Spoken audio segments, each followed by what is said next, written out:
આણંદ પોલીસે ઘરફોડ ચોરી અને બાઇક ચોરીના ગુના આચરતી કુખ્યાત ચીખલીગર ગેંગનો પર્દાફાશ કર્યો છે।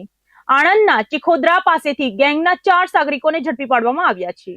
પ્રાથમિક પૂછપરછમાં જ સુરતના ઉત્તરાણ અને કડોદરા સહિત રાજ્યના વિવિધ શહેરોમાં આચરેલા 12 થી વધુ ગુનાઓના ભેદ ઉકેલાયા છે। આણંદના ચીખોદરા ખાતેથી પોલીસે બાતમીના આધારે ચીખલીગર ગેંગના 4 રીઢા આરોપીને દબોચી લીધા છે। આ ગેંગની મોડસ ઓપરેન્ડી અત્યંત વ્યવસ્થિત હતી। તેઓ મુખ્યત્વે અમદાવાદ, વડોદરા અને સુરત જેવા મોટા શહેરોને ટાર્ગેટ કરતા હતા। ચોરી કરવા માટે તેઓ પહેલા બાઇકની ચોરી કરતા અને ત્યારબાદ તે જ બાઇકનો ઉપયોગ કરીને બંધ ઘરોમાં ખાતર પાડતા હતા। ચોરી કર્યા બાદ બાઇકને બિનવારસી હાલતમાં મૂકી તેઓ ફરાર થઈ જતા હતા। આ ગેંગના સભ્યો પોતાની ઓળખ છુપાવવા માટે મોઢે માસ્ક પહેરતા હતા। ખાસ કરીને વહેલી સવારે 5 વાગ્યાના સુમારે તેઓ ઘરફોડ ચોરીને અંજામ આપતા હતા। જે ઘરની બહાર ન્યૂઝપેપર પડ્યા હોય તેના પરથી તેઓ અનુમાન લગાવતા કે ઘર બંધ છે કે ખુલ્લું, અને ત્યારબાદ તે ઘરને નિશાન બનાવતા હતા। પકડાયેલા આરોપીઓ પૈકી આઝાદસિંહ વિરુદ્ધ અગાઉ 12 જેટલા ગુના નોંધાયેલા છે। પોલીસની આખરી પૂછપરછમાં અત્યાર સુધીમાં 12 થી 14 ગુનાઓની કબૂલાત કરવામાં આવી છે, જેમાં સુરતના ઉત્તરાણ વિસ્તારના 2 અને કડોદરાના 1 ગુનો સામેલ છે। આગામી દિવસોમાં રાજ્યના અન્ય શહેરોમાં આચરેલા વધુ ગુનાઓ ઉકેલાય તેવી પૂરેપૂરી શક્યતા છે। ચીખલીગર ગેંગના ઝડપવાથી રાજ્યના અનેક શહેરોમાં ઘરફોડ ચોરીના બનાવોમાં ઘટાડો આવશે તેવી આશા છે। હાલ પોલીસ આ ટોળકીના અન્ય સાગરીતો અને ચોરીના માલ ક્યાં વેચતા હતા તે દિશામાં તપાસ કરી રહી છે।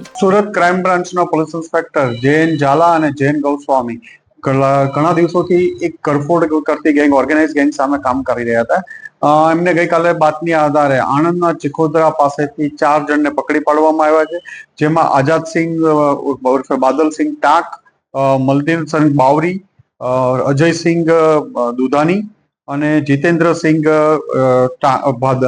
ભાદા, આ 4 લોકોને પકડવામાં આવ્યા છે। એમાંથી 3 વડોદરા એકતાનગરમાં રહે છે, 1 સુરત ભેસ્તાન આવાસમાં રહે છે।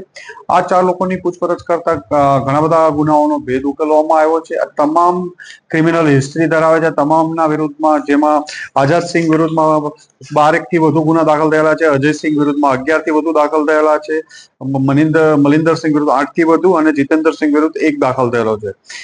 અમદાવાદ, સુરત, વડોદરા, ગુજરાતના અલગ અલગ શહેરોમાં, મોટા શહેરોને ટાર્ગેટ કરે છે। કોઈ પણ જગ્યા ઉપર આ લોકો પેલા અલગ અલગ શહેરના છે બધા, અને ભેગા થઈ અને બાઇક ચોરી જ્યાં ચોરી કરવાની છે એ સિવાય અલગ જિલ્લામાંથી બાઇકની ચોરી કરશે। બાઇકની ચોરી કર્યા બાદ આ લોકો ઘરફોડ કરશે। ઘરફોડ કર્યા પછી ક્યાંક બિનવારસી અલગ જગ્યાએ બાઇક ચોરી કરીને છોડી દેતા હોય છે। એટલે જો એને ટ્રેક કરો તો પણ ચોરીના જ વાહનો સાથે મળી આવે। ચોરીના વાહનો જ હોય એટલે આઈડેન્ટિફાય એમને ન થઈ શકે, અને મોઢા ઉપર માસ્ક ને અલગ અલગ કેપ ને એવું પહેરીને આવે છે કે જેથી એક તો ચીખલીગર છે એ પણ ન ખબર પડે।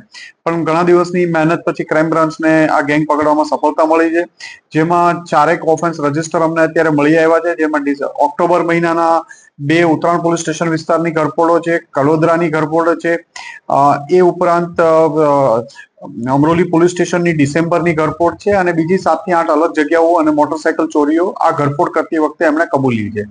આ બધાની પૂછપરછ ચાલુ છે અને વધુ ઘરફોડો હજી પણ મળવાની શક્યતા રહેલી છે।